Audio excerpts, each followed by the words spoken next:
Olá a todos, sejam muito bem-vindos ao comentário do jogo número 4 do Campeonato Mundial, edição 2018. Essa partida aconteceu na cidade de Londres, hoje, 13 de novembro de 2018. E o Magnus Carlsen jogando agora com as peças brancas. Ontem, no jogo número 3, ele jogou com as peças negras contra o desafiante Fabiano Caruana. Ambos possuem, no final de 3 jogos, uma pontuação de 1,5 ponto, devido a 3 empates seguidos. Vamos ver o que foi que aconteceu na partida de hoje.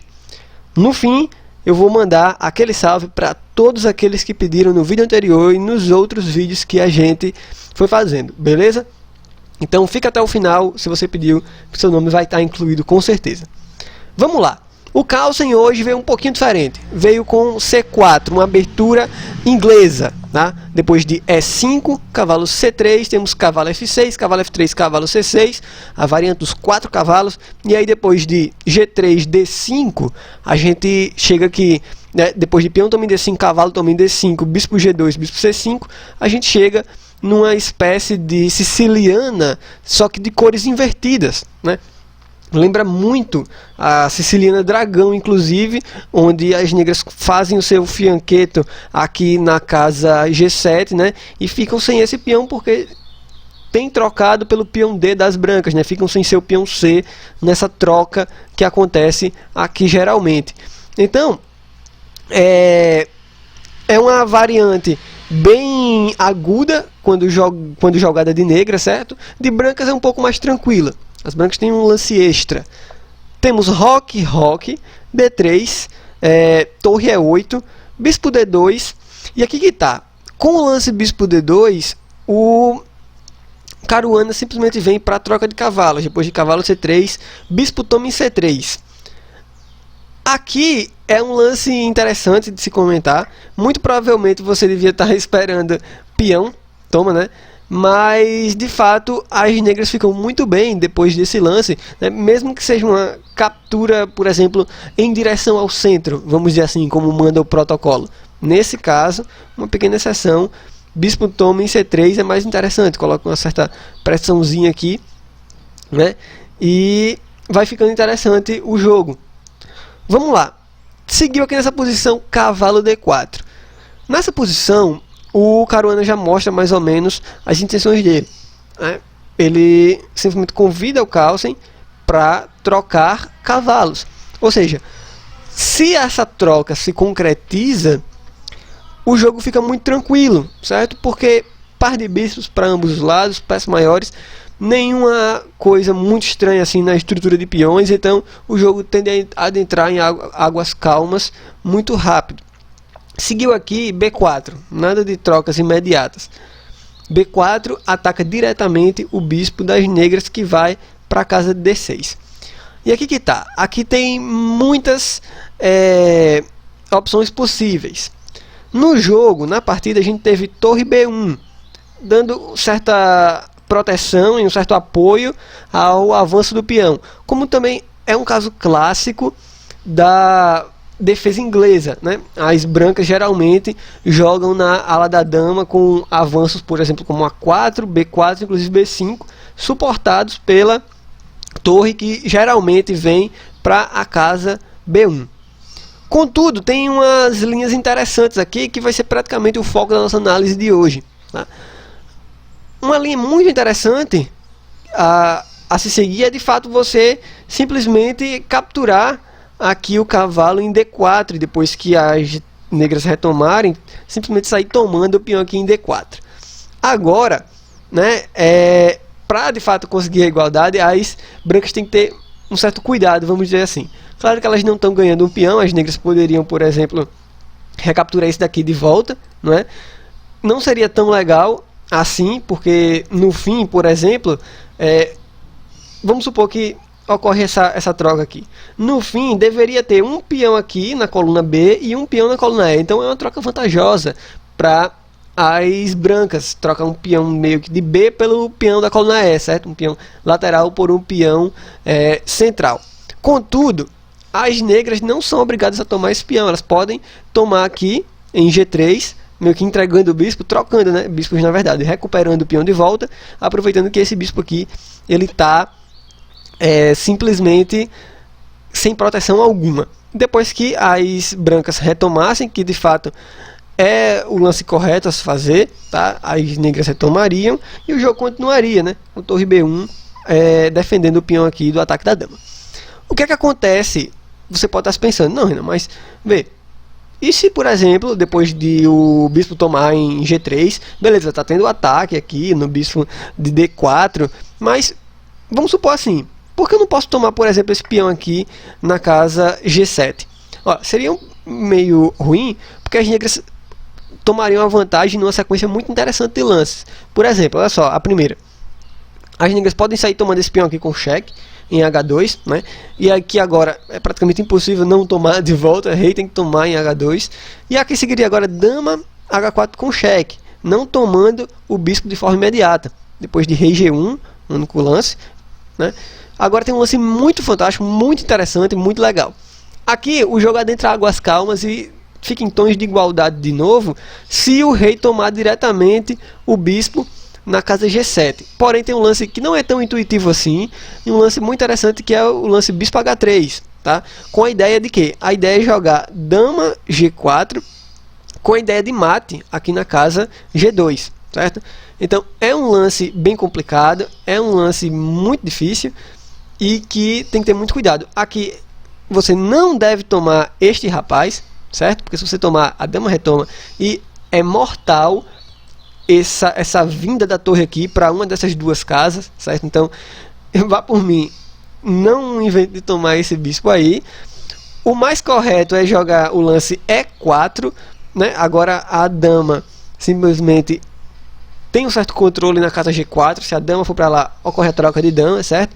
Porém, as negras vêm com o mesmo plano de jogar torre E6 e trazer a torre para na casa G6.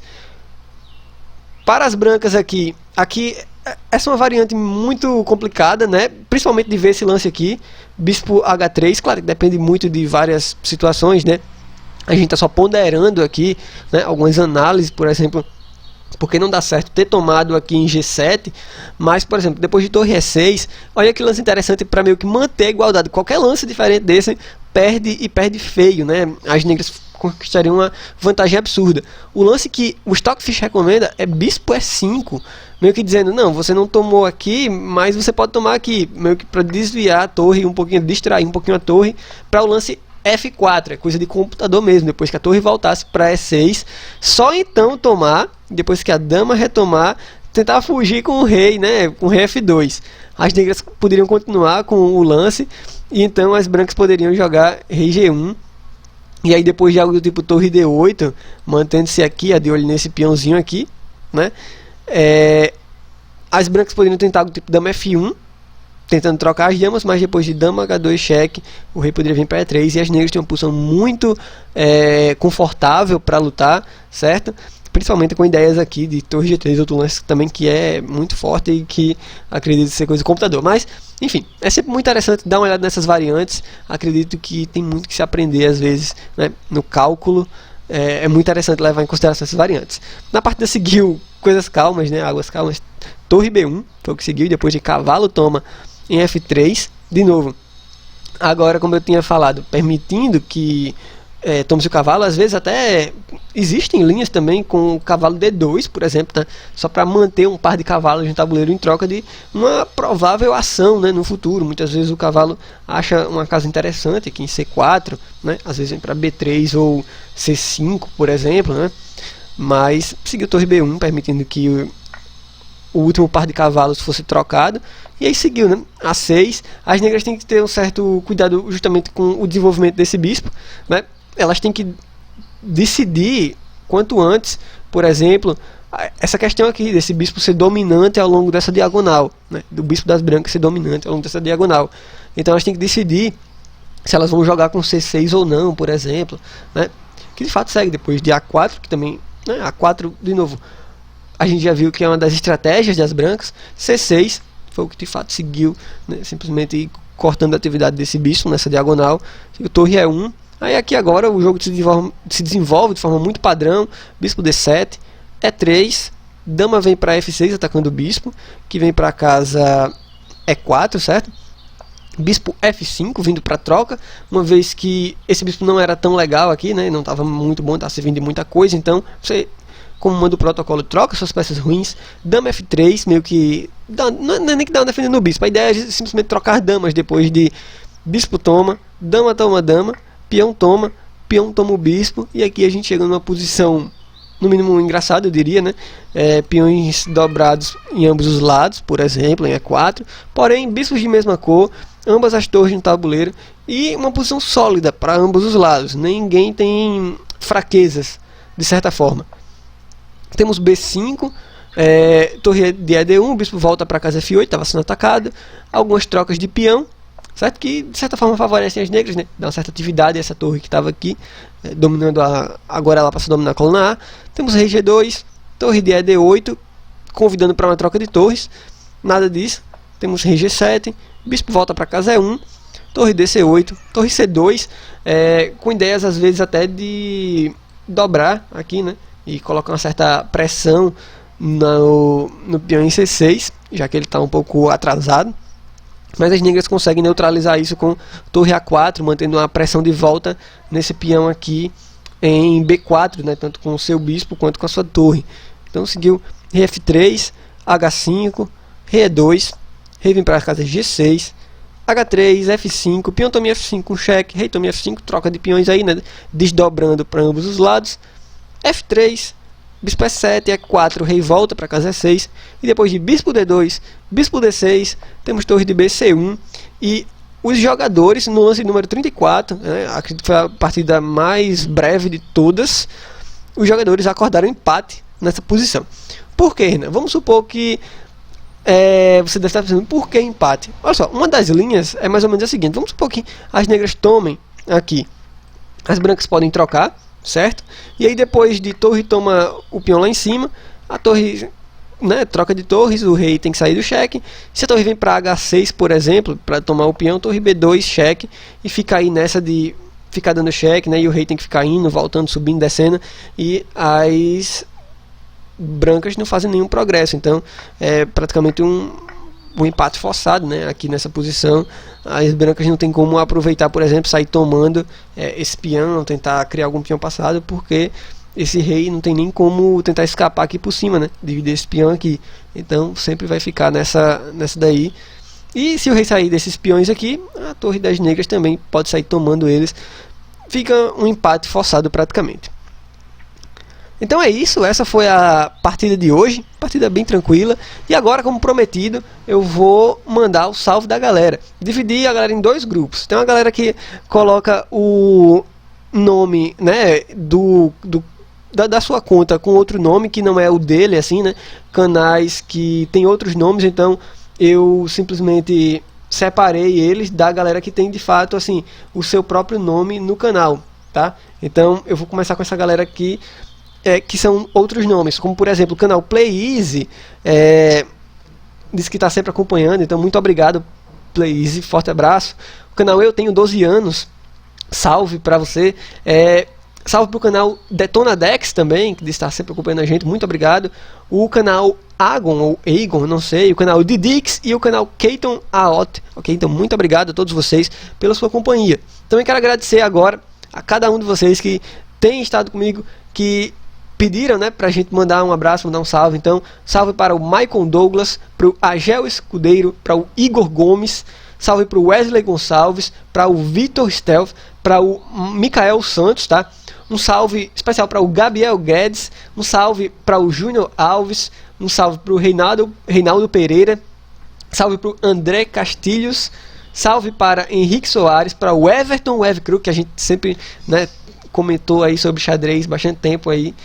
Salve para o Heriberto Thiago, para o Mateus Oliveira, para o Gabriel Ribeiro, para o Bruno Cost.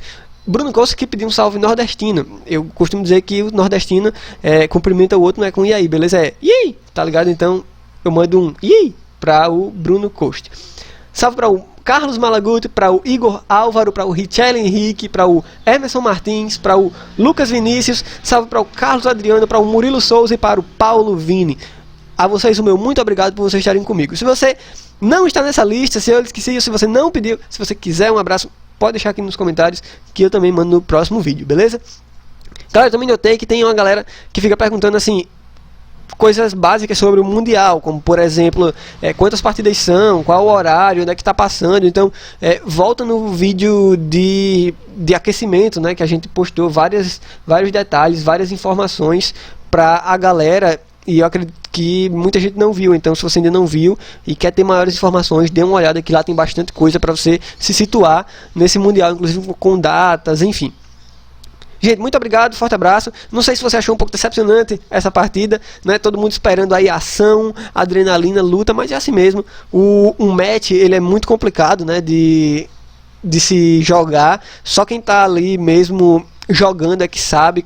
Qualquer errinho para eles pode custar o Mundial, porque realmente é um alto nível. Então, qualquer erro pode ser fatal para ambos, tá? Então, e um match é realmente muito complicado. Um match é difícil de você querer tomar risco, porque de novo, você amanhã não vai jogar com outra pessoa, amanhã você vai jogar com a mesma pessoa. Então, qualquer coisa que você faz, né, pode se voltar contra você. Então, tem que se pensar muito nisso. Tem muitas características. Ambos estão, pelo menos, mostrando um jogo muito sólido. E pode ter certeza que depois do jogo 6, meu amigo, vai ser tiro, né, para todo lado. Vai ser, com certeza, a gente vai ver mais emoção. Tá ok? Forte abraço. E amanhã tem vídeo extra, tá? Amanhã é dia de descanso do Mundial, mas tem um vídeo extra, né? Vou deixar já na expectativa aí. Tem vídeo extra amanhã para todos aqueles que estão acompanhando o Mundial. Forte abraço e até breve.